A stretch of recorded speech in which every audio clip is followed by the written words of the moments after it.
Ketua Pemenangan Pemilu Partai Nasdem Effendi Hoiri atau Gus Coy mengatakan bahwa Koalisi Perubahan untuk Persatuan sudah menyerahkan keputusan soal pengumuman bakal calon wakil presiden cawapres kepada Anies Rashid Baswedan. Karena itu, ia meminta partai politik yang berada dalam koalisi tak memaksakan kehendaknya. Pengumuman cawapres itu sudah selalu dikatakan cari momentum yang tepat.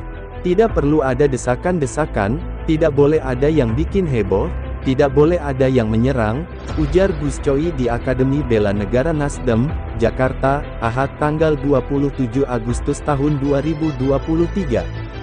Semua harus lapang dada, legowo, pikiran yang waras, semua menyerahkan sama capresnya, sambungnya. Partai Demokrat dan Partai Keadilan Sejahtera (PKS) termasuk Partai Nasdem, harus bersabar menunggu pengumuman dari Anies. Sebab, mantan Gubernur Jakarta itu pasti sudah memperhitungkan momentum yang tepat. Momen yang tepat dan siapa yang tepat, kan sudah. Mereka itu orang-orang hebat semua, nggak usah diragukan. Oleh karena itu, aparatur parpol Koalisi Perubahan ini harus tidak bikin gaduh, ujar Gus Coy.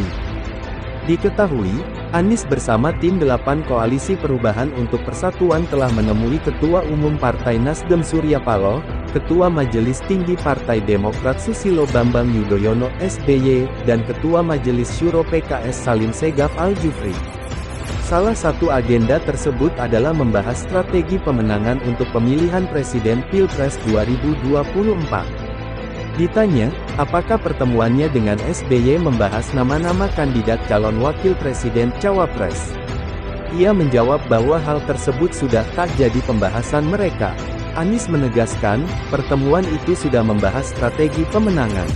Sudah tidak lagi bahas kandidat cawapres, tadi tidak berbicara nama, tidak bicara itu semua. Sudah bicaranya lebih ke depan, yaitu tentang apa langkah-langkah ke depan, ujar Anies di kediaman SBY, Kabupaten Bogor, Jumat tanggal 25 Agustus tahun 2023, malam. Ia menjamin, waktu pengumuman nama cawapresnya pasti akan diberitahukan ke publik.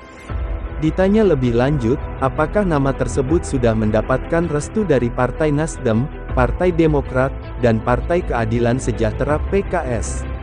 Anies pun menepuk kantong kemeja batiknya. Anies bilang, nanti akan diumumkan, sabar saja. Beredar isu bahwa koalisi Anies mengalami keretakan, Anies yang dinilai tidak kunjung memberikan kejelasan siapa cawapresnya membuat kondisi internal koalisi retak. Demokrat yang memang diketuai oleh AHY terkadang terkesan inkonsisten. Bagaimana menurut kalian para penikmat politik tanah air, siapakah yang akan menjadi pilihan Anies untuk menjadi cawapresnya di Pilpres 2024 mendatang? Tentu para penikmat politik akan menunggu hasilnya. Anies yang selalu berada di urutan 03 di setiap lembaga survei dari dua calon lainnya yakni Prabowo dan Ganjar, terus fokus dalam melakukan gerakan politiknya dan mencoba tak terpengaruh oleh lembaga-lembaga survei tersebut. Anies akan melawan kekuatan besar di Pilpres nantinya, dengan koalisinya Anies akan melawan koalisi Ganjar Pranowo dari PDI, dan Prabowo Subianto dari Gerindra.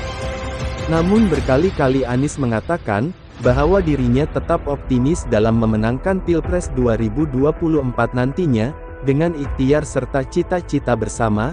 Anies mengungkapkan bahwa semuanya tidak ada yang tidak mungkin, dirinya tetap fokus dalam menatap ke depan, mengingat Pilpres sudah hampir tiba. Mampukah Anies memenangkan Pilpres 2024? Kita lihat saja hasilnya, sejauh mana kekuatan koalisi Anies dalam bersaing di Pilpres 2024 mendatang.